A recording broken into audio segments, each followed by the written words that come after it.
नमस्कार। हिंदी साहित्य के इस चैनल में आपका स्वागत है। आज मैं आपको छायावाद के महान कवि जयशंकर प्रसाद के बारे में बताने जा रही हूँ। जयशंकर प्रसाद छायावाद के 4 स्तंभों में से एक थे। यह एक कवि, नाटककार, उपन्यासकार तथा योग प्रवर्तक भी थे। आज हम जयशंकर प्रसाद से परिचित होते हैं। जयशंकर प्रसाद के कुछ महत्वपूर्ण बिंदु हैं, देखिए। जीवन परिचय। इनका जन्म जो है 30 जनवरी 1889 वाराणसी में हुआ था। मृत्यु इनकी जो है 15 नवंबर 1937 ईस्वी में हुआ था।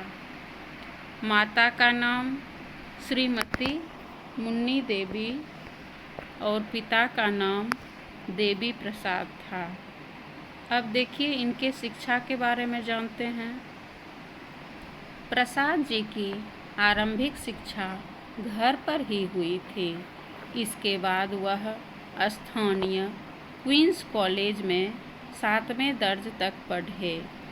प्रसाद जी से पहले उनके कई भाई बहनों की मृत्यु हो चुकी थी, इसलिए प्रसाद जी की दीर्घायु के लिए गोकर्णनाथ महादेव की मनौती मांगी गई थी। यही कारण है कि इनका नाम भी भगवान शंकर के प्रसाद स्वरूप जयशंकर प्रसाद रखा गया। अब उस समय युग प्रवेश क्या चल रहा था उसके बारे में हम लोग जानते हैं। समाज और राष्ट्र की स्थिति ही नहीं, साहित्य की परंपरा भी कवि और काव्य का निर्माण करती है। जयशंकर प्रसाद हिंदी साहित्य के काव्य इतिहास में जब प्रवेश करते हैं, उस युग को द्विवेदी युग के नाम से भी जाना जाता है।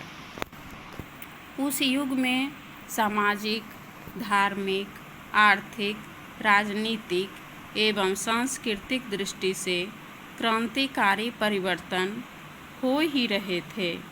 साहित्यिक दृष्टि से भी एक बदलाव आ रहा था।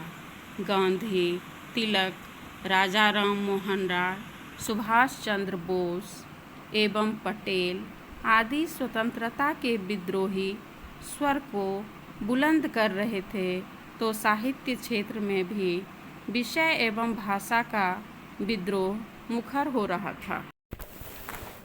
रचनाएं और रचना संसार। भावनाओं के मधुर गायक तथा काव्य की विशिष्ट सृष्टि के निर्माता जयशंकर प्रसाद जितने महान हैं, उनका रचना संसार भी उससे कम विशाल या विराट नहीं। आइए उनके रचना संसार पर दृष्टि डालें। काव्य रचनाएं। चित्राधार, प्रेम पथिक, करुणालय, कानन कुसुम, झरना, आंसू, लहर, कामायनी, ये सब इनके काव्य रचनाएं हैं। अब देखिए इनके नाटक पर प्रकाश डालते हैं।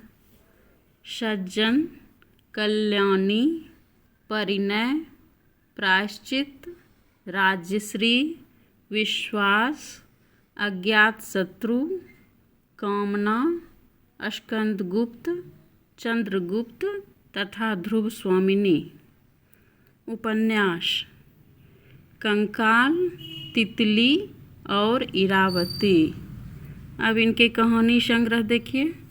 छाया, प्रतिध्वनि, आकाशदीप, आंधी, इंद्रजाल। निबंध, काव्य और कला। प्रसाद जी ने गहन अध्ययन मनन से नैसर्गिक प्रतिभा के वरदान से जो कुछ भी भारतीय साहित्य को दिया, उस पर हम सभी को गर्व है। दुर्भाग्य से 1937 में उनका निधन हो गया। धन्यवाद।